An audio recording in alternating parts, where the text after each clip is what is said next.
اور یہ جو میں روایت آپ کے سامنے پیش کرنے لگا ہوں، امام زرقانی اور مستدرک علی الحاکم الصحیحین میں امام حاکم نے لکھی ہے، میرے پاس کتاب پڑھی ہے، کوئی دیکھنا چاہیے روایت، میں اس کو دکھاؤں گا. اور کیا روایت آپ حضور کے صلی اللہ علیہ وآلہ وسلم کے حسن کے حوالے سے امام زرقانی نے بھی لکھا، امام حاکم نے بھی لکھا.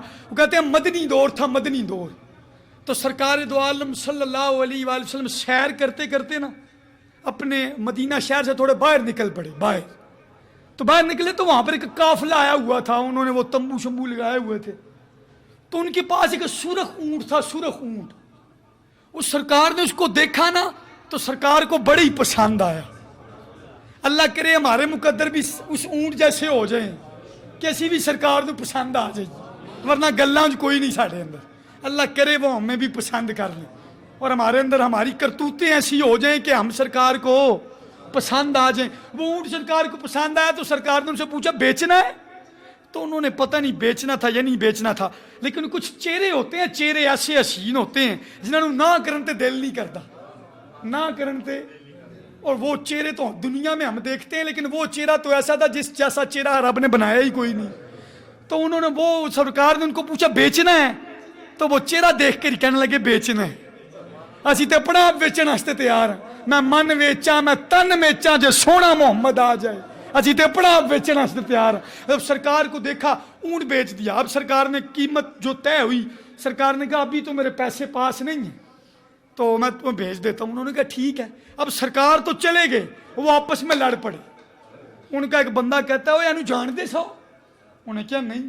تو آپ کو پتہ ہے اصول یہ ہے جب کسی کو چیز ادھاری دی جاتی ہے تو اس سے اس کا پتہ پوچھا جاتا ہے، جناب کدھر کے ہیں؟ کوٹلی لوہارا محلہ نکھوال کے مکان نمبر کی ہے، پوچھا جاتا ہے. بولیں پوچھا جاتا. اب وہ جناب سرکار کو اونٹ تو دے دیا انہوں نے، لیکن ایڈریس پوچھنا بھول گئے. اب وہ آپس میں لڑ پڑے. ایک کہتا ہے یار ہے کہ کتے، ان میں سے جو بندہ ہوشیار تھا نا کہنے لگا یار وہ کو ایڈریس تے پوچھ لینا ساجے.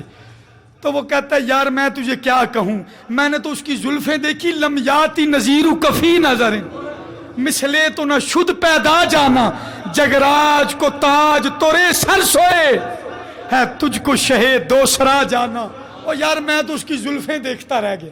ایک کہتا ہے یار جب وہ باتیں کرتا تھا نا کیا بات تھی اس کی، اذا تکلم یخرج النور من بین سنایا ہو. ایک کہنے لگا یا سر استنار وجہو اذا ضاحک یتلالع فی الجدر، جب وہ مسکراتا تھا تو نور نکلتا تھا، جب وہ مسکراتا تھا تو سامنے دیواروں پر عکس پڑتا تھا.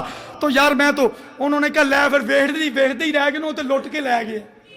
بیچ میں بول دیا کسی نے. اب جب وہ بات کی نا تو پاس ہی وہ خیمے سے ایک عورت نے نا پردہ ہٹایا اور کہنے لگی خبردار اگر تم لوگوں نے اس کے بارے میں کوئی بات کی، انا ضامنۃ لسامان جملکم لا یقدر بکم، میں تمہارے اونٹ کی قیمت کی ذمہ دار ہوں، میں دوں گی لیکن خبردار. انہوں نے کہا شکر ہے کوئی تو اس کو جاننے والی ہے نا. وہ خوش ہو گئے، شکر ہے ضمانت دے رہی ہے تو جانتی بھی ہوگی. انہوں نے کہا جانتی ہو؟ تو وہ کہتی ہے جانتی میں بھی کوئی نہیں. تو انہوں نے کہا پھر اتنی بڑی ضمانت؟ تو انہوں نے کہا ضمانت دینے کی وجہ یہ کہ جب تم اس سے گفتگو کر رہے تھے نا تو میں نے پردے کی اوٹ سے پردہ ہٹا کے نا اس کا مکھڑا دیکھ لیا تھا. عرفت ان وجہہ لیس بوجہ الکذاب، دھوکے بازوں کا ایسا چمکتا ہوا چہرہ ہوتا ہی نہیں ہے. بات ختم. اور وہ پھر وہ صحابہ آئے کچھ دیر بعد، کھجوریں لے کر آئے، کہا یہ کھجوریں لو اور تمہارے اونٹ کی جو قیمت تھی یہ لو پکڑو. انہوں نے کہا اب قیمت رہنے دو، اب تو ہم خود بھی بک گئے. ایک ماہ عدن نورانی بدن، نیچی نظریں سب کی خبریں، سب کی خبریں. وہ دکھا کے پون، وہ سنا کے سخن، مورا پھونک گیا سب، من تن من دھن پھونک گیا سارا ہمیں. کہا ہمیں بتاؤ وہ رہتا کہاں ہے؟ انہوں نے کہا پھر آج اس کا شہر مدینہ پاس ہی ہے. پر وہ سارا قبیلہ گیا مدینے میں، سرکار کے قدموں میں بیٹھا، کلمہ پڑھا، واپس آیا. اب وہ بھی کہتے تھے یہ ناز یہ انداز ہمارے نہیں ہوتے، جھولی میں اگر ٹکڑے تمہارے نہیں ہوتے. اور وہ کہتے ہیں کہ ملتی نہ اگر بھیک حضور آپ کے در سے تو شانتی ٹھاٹ سے منگتوں کے گزارے نہیں ہوتے. اور بے دام ہی بک جائیے بازار نبی میں، اس شان کے سودے میں خسارے نہیں ہوتے، اس شان کے سودے میں خسارہ۔ اب یہ وہ لوگ جڑے لوگ کہندے نے نبی ساڈے ورگا ہے، ان کو کہیں نہ جا کر تم بھی بازار میں سودا بیچو تو ویخنے تیرے انے دیوانے بن دے نے یا نہیں بن؟ کہتے نہیں جی میں بھی نبی ورگا ہوں۔ تم کیسے بن گئے نبی جیسے؟ اس کا چہرہ تو چمکتا تھا تو پوری مدینے کی گلیاں چمک جاتی تھی، تم نبی جیسے کیسے ہو گئے؟ اور وہ ایک جملہ مجھے بڑا پسند ہے، وہ جو نہ ہو تو کچھ نہ ہو، وہ جو نہ ہو تو، وہ کسی نے کہا تھا ایسے کسی مولوی کو جڑا کہنا میرے ورگے نے سرکار، انہوں نے کہا وہ جو نہ ہو تو کچھ نہ ہو، اور جو نہ ہو تو سب کچھ ہو۔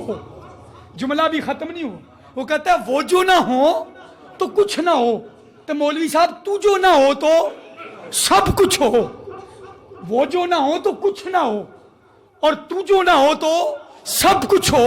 جب تیرا ہونا ان کے ہونے جیسا نہیں ہے تو تو ان کے جیسا کیسے ہو گیا؟ جب تیرا ہونا بھی ان کے ہونے جیسا نہیں۔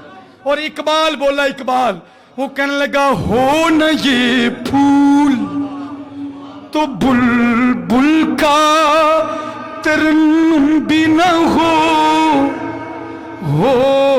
نہ یہ پھول تو بلبل کا ترنم بھی نہ ہو، چمنی دہر میں کلیوں کا تبسم بھی نہ ہو، چمنی دہر میں کلیوں کا تبسم بھی نہ ہو نہ یہ ساقی تو میں بھی نہ ہو، خم بھی نہ ہو، بزم توحید کی دنیا بھی نہ ہو، تم بھی نہ ہو، خیمہ افلاک کا استادہ اسی نام سے ہے، بزم ہستی تپش آمادہ اسی نام سے ہے، بزم ہستی تپش آمادہ اسی نام سے ہے۔